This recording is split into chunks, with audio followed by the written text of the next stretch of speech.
Nako, pinasakit ng mga katutubong ere ang aking balakang. Ako'y pinaganong-ganon. Pinaganong-ganon. Pinaganong-ganon pa. Woo! Woo!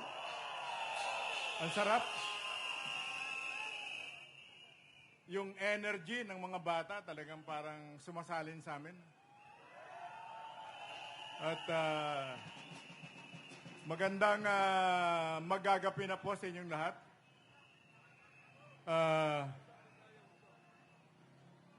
Magandang gabi, mahal na Pastor Kibuloy. Alam naming hindi ka bumibitiw, binabantayan mo kami at ipananalangin mo kami, ang sambayanan dito sa lugar nato na manatiling mapayapa. Walang gulo. At ang mga kabataan dito, mga magulang, lahat ng mga nag-participate dito, yung mga kasamang katutubo, mga Muslim ay makakauwi ng maluwalhati sa kanilang mga tahanan mamayang gabi.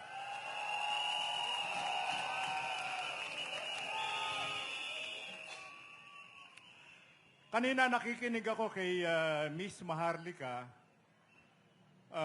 He was trying to be kind to Risa Hontiveros, and it is understandable. It was a very humane act, no? Makatao. Sa kabila ng hindi pagiging makatao ni Risa Hontiveros kay Pastor Kibuloy. At ayaw kong bitiwan yan. Let me pursue the issue about Risa Hontiveros. No? Sinabi ni binanggit kanina ni Miss Maharlika na kung ang rason sana ng pagpapatawag ng hearing sa Senado ay para sa kapakanan ng mga naaabuso, no? Na mga kasapi ng Kingdom of Jesus Christ. Wala namang naabuso eh. Hindi kami nabuso, hindi kami nabuso, hindi kami nabuso, hindi kami nabuso, hindi kami nabuso, hindi kami nabuso. At uulitin ko, yung mga hinarap or kinaladkad sa Senado ay iilang tao. At meron pa yatang isang foreigner. Ano ba yan? Okay. Ukrainian, no? Yung mga nag-claim na mga testigo laban kay Pastor Kibuloy ay mga nakatakip nga ang mukha. Mga nakamaskara. Dito, walang nakamaskara dito. Yes!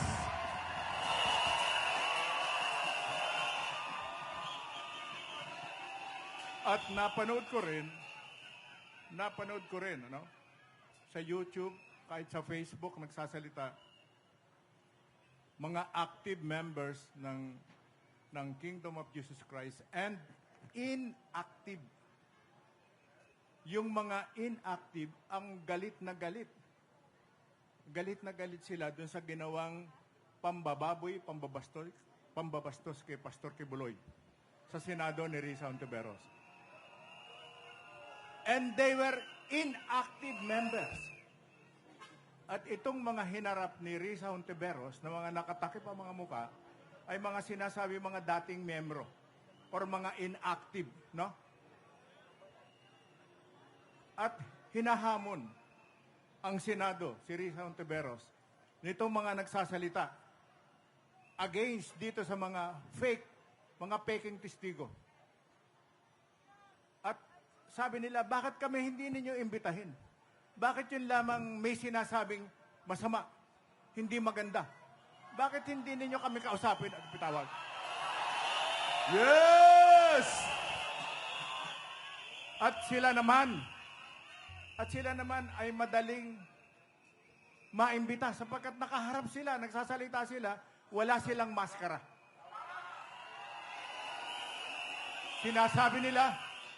kung sino sila, pinapakilala nila kung sino sila. At meron pang isa talagang galit na galit. Galit na halos magmura na. No? Or, speaking of pagmamura, I would like to apologize. Pastor, pasensya na kayo, nakapagmura ako ng isang araw, ano? Nadala rin ako ng aking, ano ba tawag yun? Simbo yun ng damdamin, ano? Hindi na po ulit. At gayon din, gusto kong humingi ng paumanhin. Baka na-offend ko, medyo naikumpara ko yung mga ibang samahan ng simbahan sa Kingdom of Jesus Christ at kay Pastor Kibuloy na nanindigan laban sa terorismo. Again, I apologize. Wala po akong intensyon na insultuhin kayo. Siguro, medyo nangantsaw ako at hindi na po uulit. Ang gusto kong expound dito ay yung issue na hindi ko naipaliwanag mabuti sapagkat nabanggit ko na napilitan ako. I'm sorry, hindi napilitan. Tumayo ako rito. Nag-volunteer ako na humarap dito upang ilantad kung sino si Risa Hontiveros at upang questionin ang kanyang credibility. At binanggit ko na meron ka bang moral ascendancy? Nasaan ang iyong moralidad? Bakit binababoy? Ano ang karapatan mo para babuyin ang kapwa mo tao? Kilala mo bang mabuti kung sino si Pastor Kibuloy? Yes! Tama? Kilala mo ba ang pagkatao? Hindi mo ba naisip kung bakit ang followers ng Kingdom of Jesus Christ ay umaabot sa mula 7 hanggang 8 milyon?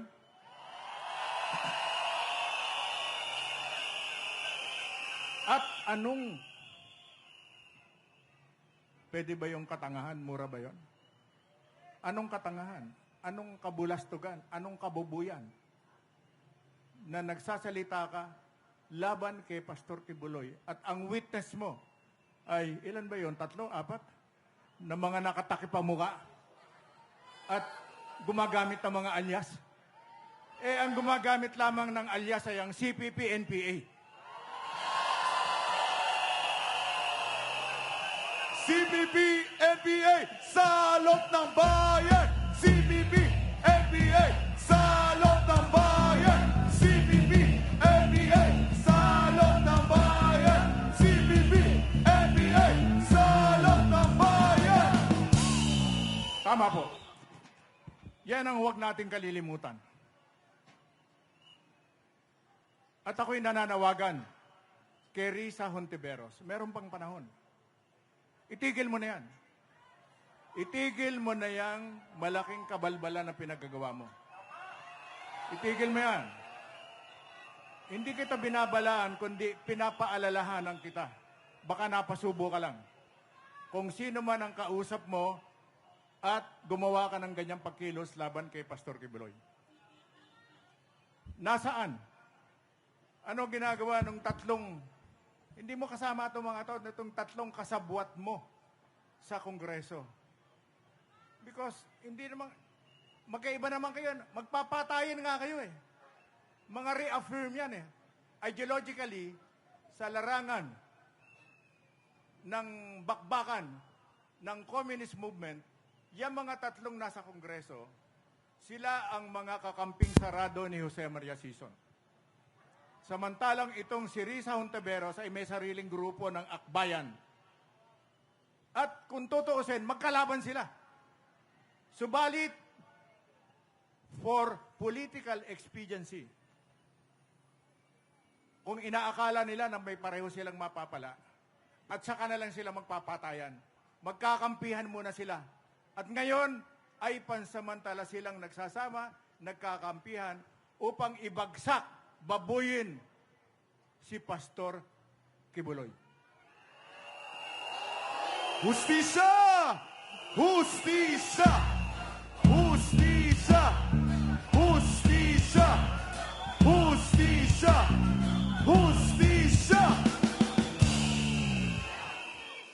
Bago ko makalimutan, gusto kong batiin ang bagong administrator ng SMNI.